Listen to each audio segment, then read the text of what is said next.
Et regardez comment la patience, on l'a même dans le Coran. On a beaucoup d'histoires comme cela, beaucoup de récits.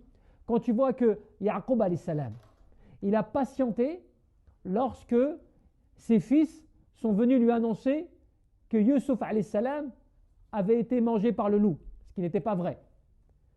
Et donc Yusuf alayhi salam, on savait qu'il était donc très attentif par rapport à Yusuf alayhi salam, que c'était l'enfant qu'il aimait le plus, par le fait qu'il avait un cœur et une tendresse pour Yusuf alayhi salam qui était particulière. Et Allah Jalla fi'ala, qu'est-ce qu'il a fait? Il l'a éprouvé par rapport à Yusuf alayhi salam. Et est-ce que Yusuf alayhi salam, est-ce que Yaqub alayhi salam, lorsque ses frères, ses fils sont venus lui dire on a perdu Yusuf, Yusuf a été dévoré par le loup, des choses comme cela, est-ce qu'il a perdu patience? Est-ce qu'il a dit c'est pas normal? Alors qu'il le savait, puisque quand ses fils lui ont dit on veut prendre Yusuf avec nous pour aller nous balader, pour aller nous promener, eh bien Yaqub alayhi salam, il savait qu'il y avait quelque chose qui n'était pas clair. Mais il a laissé, parce qu'ils l'ont convaincu. Mais quand ils sont revenus en lui disant on l'a perdu, voilà la chemise, ainsi de suite, eh bien Yaqub alayhi salam, qu'est-ce qu'il a dit? Fasabrun jamil.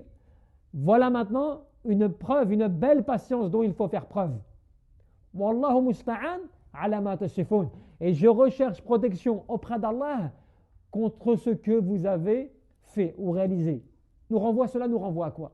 Au fait que lorsque normalement quelque chose vient t'atteindre, ou une nouvelle ne te plaît pas, ou que tu n'es pas dans une bonne position, eh bien, tu ne dois pas te plaindre auprès des gens. Tu dois te plaindre uniquement auprès d'Allah Jalla fi'ala.